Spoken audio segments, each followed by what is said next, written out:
થશે તો સાહેબ અડધી તકલીફ તો એમની દૂર થઈ જવાની આપણે એનું કારણ છે કે આહિર સમાજ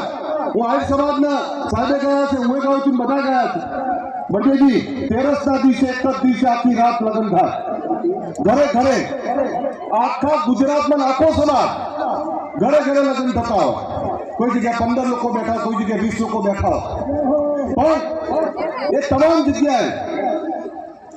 10 લોકો 15 લોકો 20 લોકો એટલે કોઈ ખોટા ખર્ચા થાય જ નહીં ખોટા દેખાવા થાય જ નહીં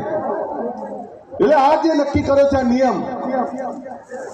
હું આ બંધારણ નક્કી કરનારા તમામ આગેવાનોને અભિનંદન પાઠવું છું કે આ નિયમ થકી તમારી 50% તકલીફો એમની દૂર થઈ જવાની પણ એક બીજી વાત કરું તમે 16 નિયમ બનાવ્યા 17મો નોંધ લખી છે પણ 17મો નિયમ પણ બનાવો આપણા બોલામણા બંધ કરો આ બોલામણા એટલે શું મને ખબર પડે આપણા ત્યાં કોઈ માદું પડે તો એના ઓછીકા નીચે 10-20 રૂપિયાની 50 રૂપિયાની નોટ મૂકવાનો રિવાજ કેમ તો કે આને દવાખાનાનું બિલ ભરવામાં તકલીફ ના પડે આ રિવાજ એના